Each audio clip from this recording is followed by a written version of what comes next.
Hello दोस्तों, मैं संदीप आप सबका अपने यूट्यूब चैनल ज्ञान आरबीएल में स्वागत करता हूं। आज हम देखेंगे यूपी टेट सी टेट के लिए बहुत ही इंपॉर्टेंट चैप्टर पर्यावरण अध्ययन, जिसको हम इन्वायरमेंट के नाम से जानते हैं। और इसके हम टॉप 30 ईवीएस क्वेश्चन देखेंगे जो कि आपके आने वाले एग्जाम के लिए बहुत ही इंपॉर्टेंट होंगे। वैसे ये प्रीवियस ईयर क्वेश्चन पेपर है 19 दिसंबर 2016 का। जैसे इस प्रकार क्वेश्चन आपको पूछे गए थे, जैसे ग्रीन मफलर संबंधित है तो किससे संबंधित, अगर आपको पता है तो हमें जरूर बताना। ठीक है, चलिए क्वेश्चन शुरू करते हैं।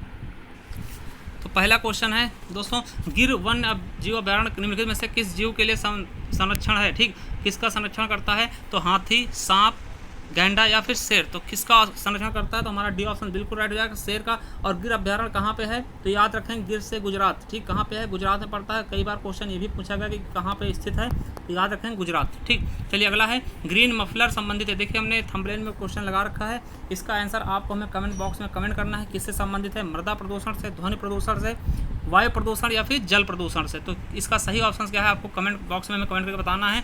चलिए अगला क्वेश्चन देखते हैं, निम्नलिखित में से कौन सा सागर यूरोप को अफ्रीका से अलग करता है? तो कौन सा सागर यूरोप को अफ्रीका से अलग करेगा? लाल सागर, काला सागर, अरब सागर या भूमध्य सागर। तो कौन सा सही ऑप्शन होगा इसका? तो हमारा सही ऑप्शन क्या जाएगा? भूमध्य सागर। ये क्या करता है कि यूरोप को अफ्रीका से अलग करता है। अगला है अंतर्राष्ट्रीय ओजोन दिवस। ओजोन दिवस मनाया था, कब मनाया था? तो 16 सितंबर, 30 मार्च, 22 अप्रैल या फिर 7 दिसंबर को। तो हमारा सही ऑप्शन क्या हो जाएगा? 16 दिसंबर। ठीक, इसको देखिए, ओजोन को हम क्या लिखते हैं? O3 लिखते हैं। और ओजोन में अंटार्कटिका में एक छिद्र पाया गया है, जो छिद्र का कारण क्या होता है? CFC गैस, जो कि हमारे फ्रिज या फिर वातानुकूलित चीज़ों से निकलती है। ठीक, तो CFC इसके कारण क्या होता है कि इसको बहुत ज़्यादा क्षति पहुंचती है। तो ये इसका नाम भी याद रखें क्योंकि क्वेश्चन पूछ लेता है। ठीक है, चलिए अगला देखते हैं, किसी खाद्य श्रृंखला में शाकाहारी होते हैं प्राथमिक उत्पादक या प्राथमिक उपभोक्ता या द्वितीयक उपभोक्ता या फिर अपघटनकर्ता। तो सही ऑप्शन क्या हो जाएगा आपका? बी। कौन हो जाएंगे? प्राथमिक उपभोक्ता। ठीक, कौन हो जाएंगे? प्राथमिक उपभोक्ता। चलिए अगला क्वेश्चन देखते हैं 6 का, पारिस्थितिक तंत्र के तत्वों के चक्रण को क्या कहते हैं? रासायनिक चक्र या जैव भू रासायनिक चक्र या भूगर्भीय चक्र या फिर भू रासायनिक चक्र। तो हमारा सही ऑप्शन क्या हो जाएगा? 6 का बी नंबर, जैव भू रासायनिक चक्र बोलते हैं। ठीक, अगला, निम्नलिखित ईंधनों में से कौन सा न्यूनतम पर्यावरणीय प्रदूषण उत्पन्न करता है? डीजल, पेट्रोल, हाइड्रोजन या फिर कोयला। तो कौन करता है? हाइड्रोजन। देखिए डीजल, पेट्रोल, कोयला बहुत ज़्यादा प्रदूषण पॉल्यूशन वो करते हैं। देखिए और इसीलिए देखिए अब क्या किया गया था, हाइड्रोजन से चलने वाली कारें बनाई जा रही, गाड़ियाँ बनाई जा रही। तो ये इसके लिए बहुत इंपॉर्टेंट है। इसके अलावा देखिए अभी हाल ही में क्या किया गया है कि ईंधनों को, मतलब जो कार हैं उनको हमने बिजली से चलाना स्टार्ट कर दिया है ना, लाइट के जरिए। ठीक, और उनके लिए ग्रीन प्लेट रखा गया ना, उनका जो नंबर प्लेट है वो ग्रीन कलर से किया गया है। ठीक, चलिए अगला है 8वां क्वेश्चन, संकटग्रस्त जंतु दैत्याकार पांडा पाया था। तो कहाँ पाया था ये? हमारा सही ऑप्शन क्या होगा? ऑस्ट्रेलिया में, भारत में, ब्राज़ील में, चाइना में। तो कहाँ पे? चीन में पाया था। ठीक, दैत्याकार पांडा कहाँ पाया था है? तो चीन में। चलिए 9वां क्वेश्चन है, निम्नलिखित किस गैस के कारण भोपाल गैस त्रासदी हुई थी? ठीक, तो कहाँ हुई थी? किस गैस के कारण हुई थी? तो क्लोरोफ्लोरोकार्बन। देखिए ये क्लोरोफ्लोरोकार्बन ये किससे है? तो ये ओजोन परत को क्षतिग्रस्त करता है। ठीक, CFC। तो याद रखेंगे ये नहीं है। ठीक है, कार्बन डाइऑक्साइड CO2 आप जानते हैं, नाइट्रस ऑक्साइड, ठीक, NO2, ठीक, मिथाइल आइसोसाइनेट। तो हमारा सही ऑप्शन क्या होगा? मिथाइल आइसोसाइनेट, है ना, MIC। ठीक, तो मिथाइल आइसोसाइनेट यही इंपॉर्टेंट है। ये क्वेश्चन कई बार पूछा गया। इसके अलावा अगर आपको पता है कि आंध्र प्रदेश में किस गैस के कारण अभी हाल ही में हादसा हुआ था, तो अगर आपको पता है तो उसके बारे में कमेंट बॉक्स में कमेंट करके बता सकते हैं। चलिए अगला क्वेश्चन है, किस देश में क्रिसमस का त्यौहार गर्मियों में मनाया था? तो किस देश में गर्मियों में मनाया था? जापान, भारत, ऑस्ट्रेलिया या फिर अमेरिका। तो सही ऑप्शन क्या हो जाएगा? ऑस्ट्रेलिया। और अपने देश में कब? 25 दिसंबर को मनाया था क्रिसमस डे। ठीक, तो याद रखेंगे 25 दिसंबर को। ठीक, चलिए अगला क्वेश्चन देखते हैं। अगला क्वेश्चन है, गंगा एक्शन प्लान को लाने का उद्देश्य निम्नलिखित में से किस सुधार हेतु है? जल की गुणवत्ता, जल का वेग, जल की प्रचुरता या जल के तापमान। तो हमारा सही ऑप्शन क्या हो जाएगा? जल की गुणवत्ता, मतलब जल की गुणवत्ता को सही करना, जल को साफ करना, स्वच्छ करना, यही है गंगा एक्शन प्लान। ठीक है, अगला है, निम्नलिखित में से कौन सा वृक्ष जैविक कीटनाशक का उत्पादक है?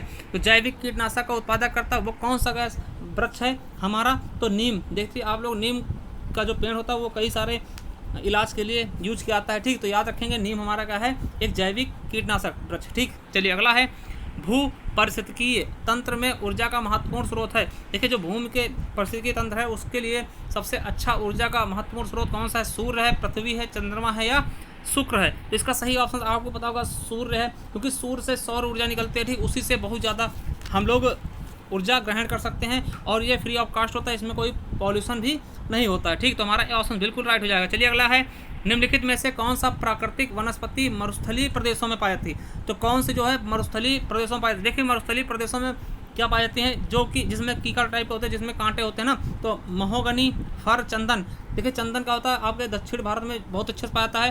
कैक्टस हो जाएगा हमारा सही ऑप्शन। कैक्टस क्या होता है? एक मरुस्थलीय पौधा होता है, ठीक, इसमें कांटेदार होते हैं, तो कैक्टस हमारा सही ऑप्शन हो जाएगा। चलिए अगला है 15 नंबर क्वेश्चन। टाइटन किस ग्रह का प्राकृतिक उपग्रह है?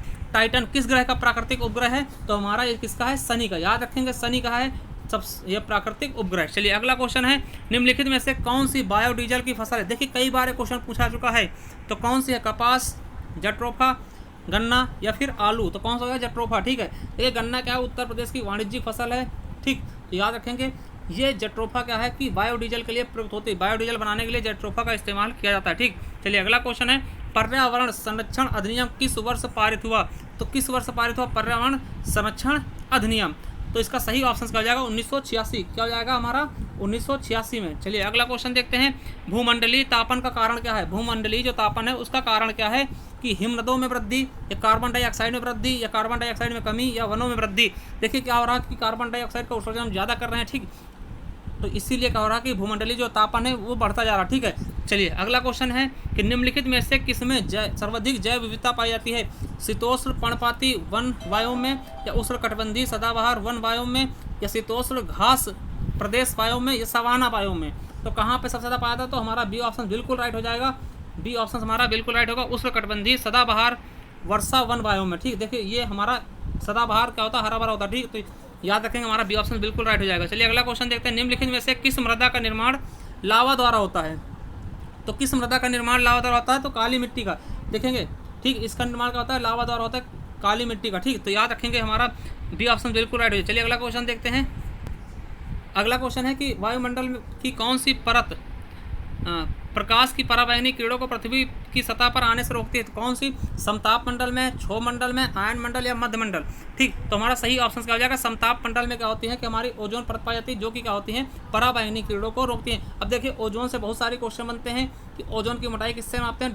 डाप्सन से, और 16 सितंबर को ओजोन दिवस मनाया जाता है, ठीक। इसके अलावा क्या है कि ओजोन को हम किससे दर्शाते हैं? O3 से, ठीक। O2 से ऑक्सीजन, O3 से क्या होता है? ओजोन को। और ओजोन की जो गैस है वो कैसी होती है? एक सड़ी हुई मछली की तरह इसकी बदबू होती है, ठीक। तो याद रखेंगे। और अभी हाल ही में क्या देखा गया था कि ओजोन में जो अंटार्कटिका है वहाँ पर छिद्र देखा गया था, और उस छिद्र की भरपाई की जा रही है, मतलब कि ये छिद्र भी धीरे धीरे भरता जा रहा है, ठीक। ये भी एक अच्छी न्यूज़ है, ठीक।